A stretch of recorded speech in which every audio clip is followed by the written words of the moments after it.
15% supplémentaires. C'est la hausse des droits de douane que vont subir les produits européens à destination des États-Unis. Et selon une étude de l'INSEE, c'est précisément la région normande, son cidre, son calva et ses produits laitiers qui sont les plus vulnérables. Et on en parle avec notre invité de 8h15. Bonjour André Festou. Bonjour. Vous êtes président de la Confédération des petites et moyennes entreprises de Normandie. On sait que la Normandie est une région à part. En quoi elle est plus impactée que les autres par cette hausse des droits de douane? Expliquez-nous.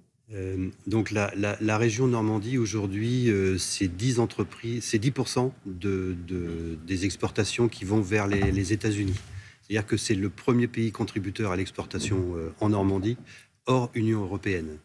Les États-Unis, c'est 12% des exportations du poids du PIB normand, ce qui en fait la première région dépendante des États-Unis. Et moi, le sujet qui me paraît le plus important, parce que là, on est en train de parler de pourcentage de macroéconomie, il faut savoir qu'aujourd'hui, en Normandie, il y a 4000 entreprises qui exportent, dont la moitié ont moins de 10 salariés. Alors justement, on va évidemment explorer tout ça et ce tissu économique normand, mais si on donne un chiffre quand même qui est colossal, 1 milliard, c'est le marché que représentent les États-Unis en Normandie. Alors quels sont les secteurs qui vont être les plus touchés par ces nouveaux droits de douane voulus par Donald Trump? Alors, en fait, ce qui est assez caractéristique, c'est que tous les départements de la Normandie vont être touchés par ces droits de douane à hauteur de plus 15%. La Seine-Maritime est le premier département avec les produits pétroliers, les produits chimiques, les produits agricoles à être touchés. Ça représente à peu près un peu plus de 50% de la part de l'exportation en Normandie. Vous avez l'heure avec les produits du luxe, de la cosmétique, de la pharmacie qui est impactée aussi. Dans le Calvados, vous avez aussi la pharmacie. Vous avez parlé des produits agroalimentaires, des boissons qui sont impactés. Et puis la Manche et l'Orne, c'est plus les produits laitiers. Donc effectivement, ce sont tous ces produits-là qui aujourd'hui vont forcément subir un impact. Alors, je vous parlais des petites et moyennes entreprises tout à l'heure, parce qu'elles vont forcément, celles-là, avoir moins de capacité de rebond que les plus grandes. Bien sûr. Donc, et on pensait uniquement aux produits alimentaires, mais effectivement, ça concerne plein d'autres produits. Vous êtes en lien avec toutes ces entreprises dont vous nous parlez, ces entrepreneurs. Ils sont dans quel état d'esprit? Ils sont inquiets? Ils sont combatifs? Alors, inquiets forcément, notamment les plus petits. 15%, c'est pas rien. C'est un frein à leur capacité à vendre aux États-Unis, forcément. Maintenant, combatifs, oui. Donc, il faut être vigilant. On a raison d'être inquiet, parce que ça nous permet d'avancer. Mais par contre, effectivement, il ne faut pas rester les deux pieds dans le même sabot. Et c'est cette capacité de résilience des petites entreprises qui est assez remarquable, qui fait qu'on arrive toujours à passer les caps. Alors, c'est de plus en plus dur, parce qu'on nous en met de plus en plus sur la tête. Mais voilà, il faut surtout pas faire de catastrophisme.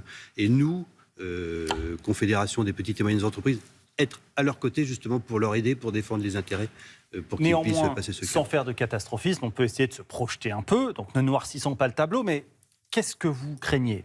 Un impact économique, il est évident, mais ça se traduit comment? Des licenciements? Un impact économique. Peut-être des fermetures d'entreprises? C'est ça que vous redoutez?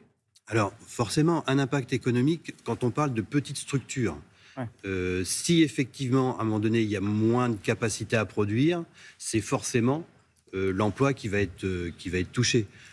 Fermeture d'entreprise, j'ai pas envie d'aller jusque-là aujourd'hui.